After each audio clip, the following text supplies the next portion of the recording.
¿Alguna vez nos hemos puesto a pensar en esa fuerza tremenda que moldea nuestras opiniones, nuestra cultura y hasta la economía todos los días? Bueno, hoy vamos a desmenuzar justamente eso, la comunicación masiva, una de las fuerzas más poderosas de la sociedad moderna. Miren, todo empieza aquí.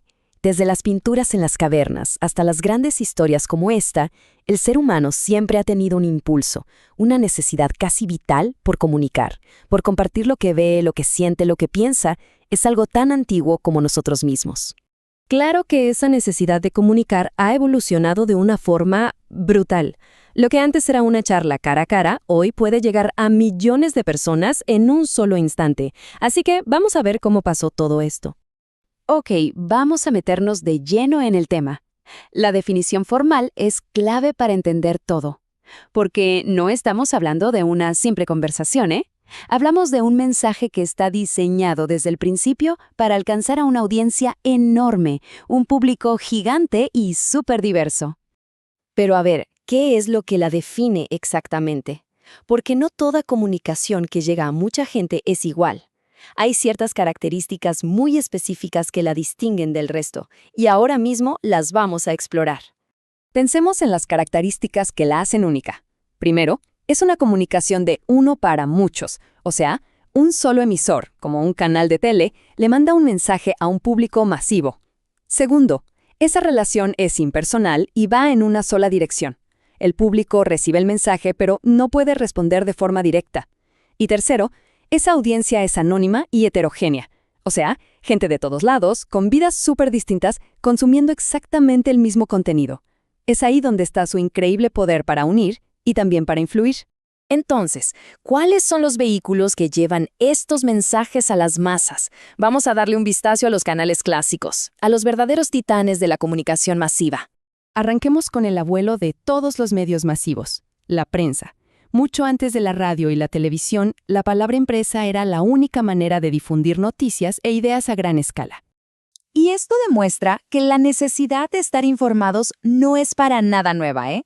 Desde el Acta Diurna en Roma, que eran básicamente los boletines de noticias de la época, hasta la revolución que fue la imprenta de Gutenberg, la historia de la prensa es en realidad la historia de cómo la información se fue liberando y se hizo accesible para todos. Ahora pasemos al sonido. La radio fue una revolución porque rompió la barrera del analfabetismo. Llevó la información y el entretenimiento directo a los hogares, usando solo la voz y el sonido para crear mundos enteros en la imaginación de la gente. El avance fue increíblemente rápido, ¿de verdad? En menos de 10 años pasamos de una señal que apenas cruzaba un campo a mensajes que cruzaban todo el océano Atlántico. La radio conectó al mundo de una forma que antes era sencillamente impensable. Y aquí va un dato curioso. Al principio, nadie vio el potencial que tenía. El propio gobierno de Italia, el país donde nació Guglielmo Marconi, no le dio ninguna importancia. A veces las grandes revoluciones tecnológicas empiezan así, siendo subestimadas por completo. Y entonces llegó la imagen en movimiento. La televisión agarró el audio de la radio y le sumó lo visual, convirtiéndose en el medio dominante del siglo XX para informar, para educar y, sobre todo, para entretener. Se transformó en una verdadera ventana al mundo. Llevó eventos históricos, desde la llegada del hombre a la luna hasta crisis mundiales, directamente a la sala de nuestras casas. Su poder para crear una experiencia compartida fue tan grande, pero tan grande, que hasta las Naciones Unidas le dedicaron un día mundial. Por último, tenemos el cine, que es más que un medio de noticias, claro. El cine es un instrumento artístico y cultural potentísimo. Proyecta historias, valores y sueños en la pantalla grande, y así influye en generaciones enteras. Desde sus inicios humildes, casi como una curiosidad de feria, hasta la era digital de hoy, el cine no ha parado de evolucionar. Creó un lenguaje visual que todos entendemos, y de paso, fue dándole forma a nuestra identidad cultural. Bueno, ya vimos qué son y cuáles son los principales medios. Ahora viene la pregunta del millón. ¿Por qué importan tanto? O sea, ¿cuál es su impacto real en la sociedad? Su rol va muchísimo más allá de entretenernos, ¿eh? Los medios actúan como perros guardianes del poder, exponiendo la corrupción, Transmiten cultura, compartiendo nuestras tradiciones y arte. Mueven la economía con la publicidad y también educan, haciendo que el conocimiento sea más accesible. Son en el fondo como las columnas que sostienen gran parte de nuestra sociedad.